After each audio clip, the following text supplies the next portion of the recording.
మండలంలో కేవలం ఒకే ఒక్క ప్రాంతంలో హ్మ్.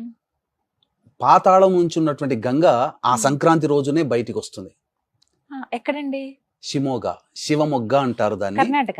కర్ణాటకలో షిమోగాలో ఉంది. హ్మ్. ఆ షిమోగాలోనే పశ్చిమ కనుమల తీరంలో ఉంటుంది. హ్మ్. గంగాధరేశ్వర దేవాలయం అని అంటారు. ఓ, ఆ గంగాధర్. పైన కొండకి వెళ్ళిన తర్వాత అది 4 దిక్కుల 4 రూపాలు, ఒకవైపు నంది పడుకున్నట్టుగా, ఒకవైపు వినాయకుడిగా, ఓ, ఇలా ఆహా. ఈ విధమైన 4 రూపాలు, ఒక ఉంటుంది. ఈశ్వరుడు ఉన్నట్టుగా లింగాకారంగా ఇలా కనిపిస్తుంటుంది. ఓకే. అయితే ఈ సంక్రాంతి పండుగ రోజున మాత్రమే కొండ మీద ఒక ఏకరాతి శిల ఉంటుంది. హ్మ్. ఆ శిలలో ఆ పైన పాత్రలాగా ఉంటుందమ్మా. హ్మ్. ఈ మకర సంక్రమణ పుణ్యకాలం ప్రవేశించిన తర్వాత హ్మ్. కొద్ది కాలంలో మాత్రమే ఒక 40 ఔన్సుల యొక్క నీరు బయటికి వస్తుంది. అందులోంచి. ఆ 40 ఔన్సుల నీరుని తీసుకొని ఒక బంగారు పాత్రలో తీసుకొని ఆహా.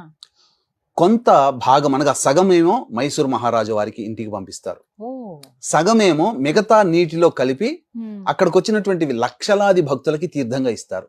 ఓ, ప్రతి సంవత్సరం ప్రతి సంక్రాంతి సంవత్సరం రోజున కేవలం మాత్రం. సంక్రాంతికే వస్తుంది. ఆహా. ఇంతటి విశిష్టత ఆ సంక్రాంతి చాలా రోజున. ప్రత్యేకత ఈ ఉంది. భూమండలంలో ఒకే ఒక్క చోట హ్మ్. పాతాళ గంగ వస్తుంది. హ్మ్. మనకంతా బయటికి కనిపించేది ఆకాశ గంగ, హ్మ్. కానీ పాతాళ గంగ మాత్రం శివమొగ్గలో వస్తుందమ్మా. అలా కొండ మీద ఉమ్. ఇలా వచ్చేది. వా, అది చూడాల్సిందేనండి. చాలా వైభవంగా జరుగుతుంది కదా అక్కడ అవునమ్మా, కూడా. చాలా చక్కగా జాతరలాగా జరుగుతుంది. చాలా జాతరలాగా మంది వస్తారు. లక్షలాది భక్తులు వస్తారు ఆ తీర్థం